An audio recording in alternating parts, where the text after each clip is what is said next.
Bismillahirrahmanirrahim. Assalamualaikum warahmatullahi wabarakatuh. Perkenalkan, nama saya Muhammad Syafran Rijal dengan NIM 14012044437. Saya dari Telkom University, jurusan Manajemen Bisnis Telekomunikasi Informatika, Fakultas Ekonomi dan Bisnis. Di sini saya akan menganalisis laporan keuangan Centrafood Indonesia. Saya akan menjelaskan profil PT Centrafood Indonesia. PT Centrafood Indonesia ini tergolong perusahaan manufaktur, sektor barang konsumen primer, subsektor makanan dan minuman, industri makanan olahan, dan lain-lain. PT Centrafood ini didirikan pada tanggal 28 Juni 2004. Di sini ada laporan keuangan PT Centrafood tahun 2019 dan 2018. Nah, langsung saja masuk ke menganalisis rasionya. Menganalisis rasio ada dibagi menjadi 3. Yang pertama ada liquidity ratio, yang kedua capital struktur ratio, yang ketiga probabilitas rasio. Nah, liquid ratio ini dibagi menjadi 5. Yang pertama ada current ratio. Current ratio rumusnya adalah aset lancar dibagi utang lancar. Current ratio ini berfungsi untuk perusahaan membayar utang lancar dengan aset lancar. Nah, di sini ada hasil current ratio PT Centrafood Indonesia adalah 1,130. Yang kedua ada acid test ratio. Rumus acid test ratio ini ada aset lancar dikurangi persediaan dibagi utang lancar. Nah, acid test ratio ini berfungsi untuk perusahaan membayar utang lancar dan aset paling lancar. Hasil acid test ratio di perusahaan Centrafood Indonesia adalah 0,790. Yang ketiga ada average collection period.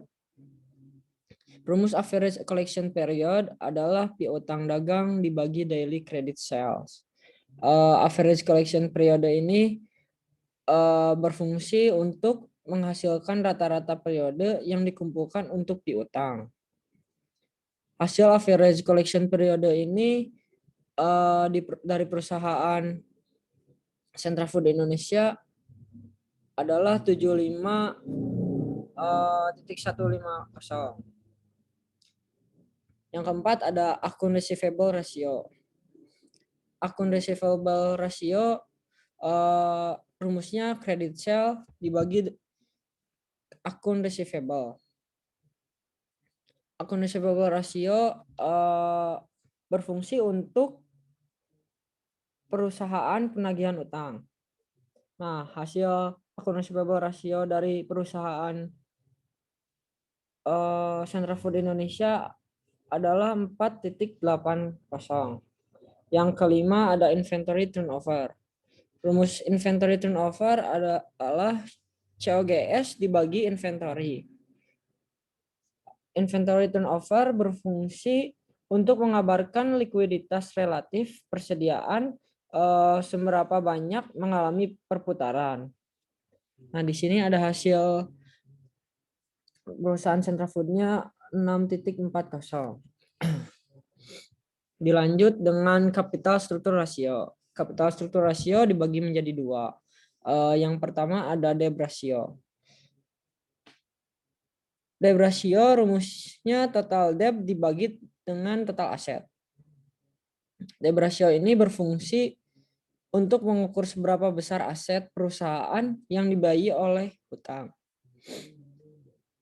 Hasil debt ratio dari perusahaan Centrafood Indonesia ini adalah 0.38. Yang kedua ada time interest earned, TIA. Rumusnya adalah EBIT atau operating income dibagi interest expense. Time interest earned ini berfungsi untuk mengukur kemampuan perusahaan untuk membayar beban bunganya. Hasil time interest earned dari perusahaan ini adalah 1,14. Terus ada rasio aset efisiensi. Rasio aset efisiensi ini dibagi menjadi dua. Yang pertama adalah total asset turnover atau TETO. Rumusnya sales dibagi total aset. Total asset turnover ini berfungsi untuk mengukur seberapa efisiensi perusahaan menggunakan asetnya untuk menghasilkan penjualan. Nah, hasilnya juga ada dari TETO ini 1,065. Yang kedua ada fixed asset turnover. Fixed asset turnover rumusnya sales dibagi net fixed sales. Fixed asset turnover ini berfungsi untuk mengukur seberapa efisiensi penggunaan fixed asset untuk menghasilkan penjualan. Fixed asset turnover hasilnya dari perusahaan adalah 1,65. Ada probabilitas rasio.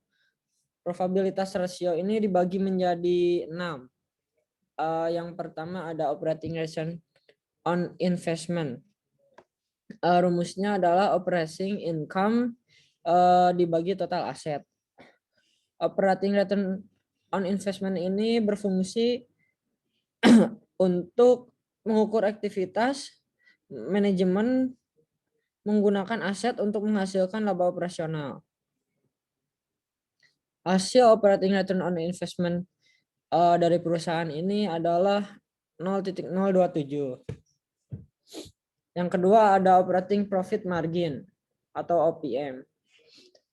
Rumusnya adalah operating income dibagi sales.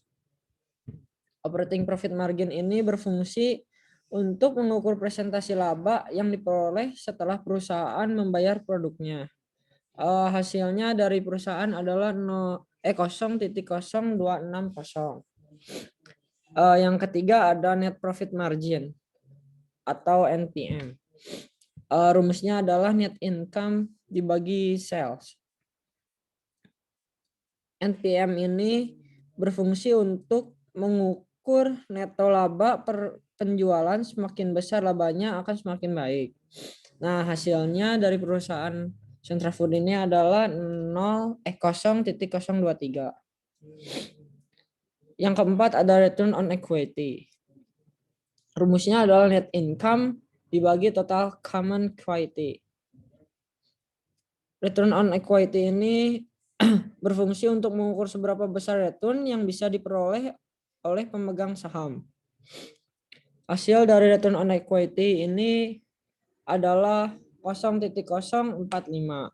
Yang kelima ada GPM atau gross profit margin. Rumusnya gross profit dibagi revenue. Hasil GPM dari perusahaan Sentra Food ini adalah 0,41.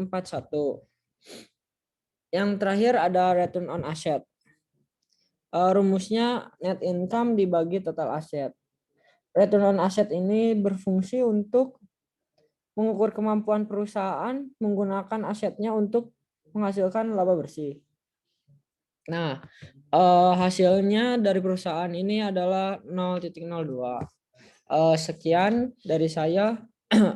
Mohon maaf apabila ada kesalahan. Wassalamualaikum warahmatullahi wabarakatuh.